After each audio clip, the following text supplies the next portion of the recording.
شروع کرتی ہوں اللہ کے نام سے جو بڑا مہربان نہایت رحم والا ہے۔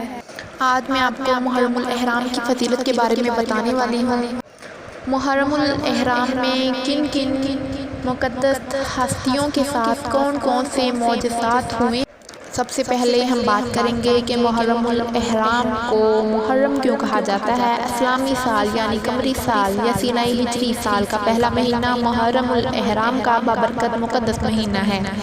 محرم حرم سے ماخوذ ہے جس کے معنی عزت و احترام کی ہیں۔ محرم کو محرم اس لیے بھی کہا جاتا ہے کہ اہل عرب اس مہینے میں اپنی تلواریں میانوں میں ڈال دیتے تھے اور لوٹ مار قتل و غارت سے رک جاتے تھے، یہاں تک کہ لوگ اپنے دشمنوں سے بھی خوف کھاتے تھے اور اپنے باپ یا بھائی کے قاتل سے ملتے تو اس سے کچھ نہ پوچھتے تھے اور نہ کسی سے لڑائی جھگڑا کرتے تھے۔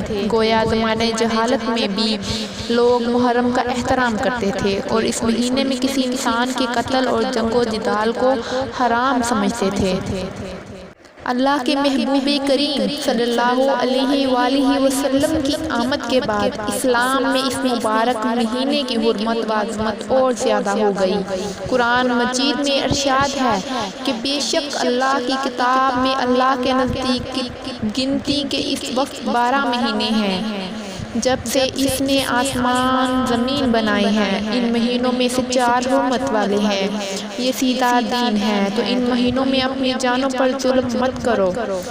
القرآن اور حرمت و اکرام والے 4 ماہ ہیں جن میں محرم، رجب، ذی القعدہ اور ذی الحجہ شامل ہیں۔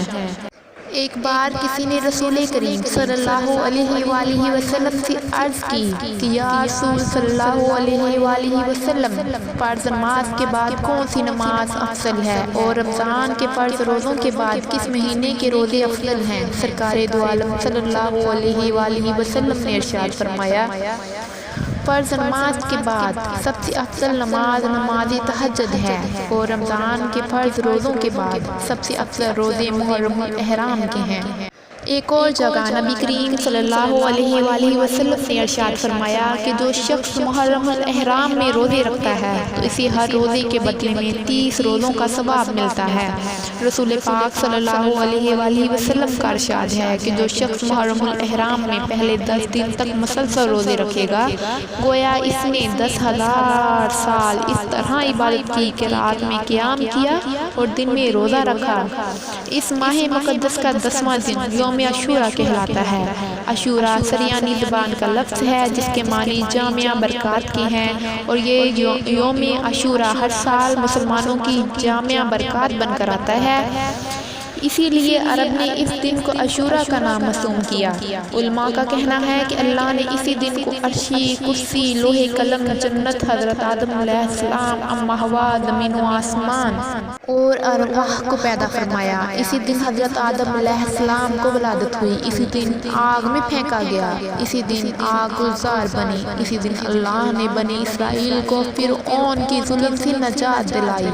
یہی وہ دن ہے جس میں حضرت نوح علیہ السلام کی کشتی جودی پہاڑ پر رکی، اسی دن حضرت یونس علیہ السلام مچھلی کے پیٹ سے باہر آئے اور ان کی توبہ قبول ہوئی، اسی دن حضرت یعقوب علیہ السلام کی بنائی لٹائی گئی، اسی دن حضرت یوسف علیہ السلام گہرے کنویں سے نکالے گئے، اسی دن حضرت ایوب علیہ السلام کو بیماری سے شفا ملی، اس زمین پر آسمان سے پہلی بارش اسی عاشورہ کے دن ہوئی اور اسی دن نواسۂ رسول صلی اللہ علیہ وآلہ وسلم جگر گوشۂ بطول حضرت امام حسین رضی اللہ تعالی عنہ اور ان کے گھرانے کی کربلا کے تپتے ہوئے صحرا میں شہادت ہوئی۔ خاندان رسول صلی اللہ علیہ وآلہ وسلم نے اپنی مقدس جانوں کا نذرانہ دے کر سجدہ اور دین اسلام کو بچایا۔ محبوب خدا کے پیارے اہل بیت اطہار نے ظلم برداشت کیے، تیر کھائے، مگر ہر قدم پر صبر و استقلال کی عظیم اور جلیل القدر مثال نظر آئے۔ رسول کریم صلی اللہ علیہ وآلہ وسلم نے ارشاد فرمایا کہ اگر مومن زمین پر سونا خرچ کرے تو بھی عاشورہ کی فضیلت کو نہیں پا سکتا۔ اس دن مومنوں کے لیے جنت کے 8 دروازے کھول دیے جاتے ہیں تاکہ وہ جس دروازے سے چاہے جنت میں داخل ہو۔ حضور صلی اللہ علیہ وآلہ وسلم نے فرمایا کہ جو شخص عاشوراء کے دن اپنے اہل خانہ پر خرچ میں وسعت فرمائے تو اس کو اللہ پورا سال وسعت سے رزق عطا۔ اس دن صدقہ خیرات کرنا بھی بڑا ثواب کا باعث ہے۔ اس دن لوگوں کو پانی پلانا، شربت، دودھ یا کوئی اور مشروب پلانا بھی باعث ثواب ہے۔ سرکار دو عالم صلی اللہ علیہ وآلہ وسلم نے ارشاد فرمایا کہ جس نے عاشوراء کے دن کسی کو ایک گھونٹ بھی پانی پلایا تو گویا اس نے ایک لمحے کے لیے بھی اللہ کی نافرمانی نہیں کی۔ سرکار دو عالم صلی اللہ علیہ وآلہ وسلم نے فرمایا جس نے عاشوراء کے روز کسی بیمار کی تیمارداری کی گویا اس نے پوری اولاد آدم کی تیمارداری کی۔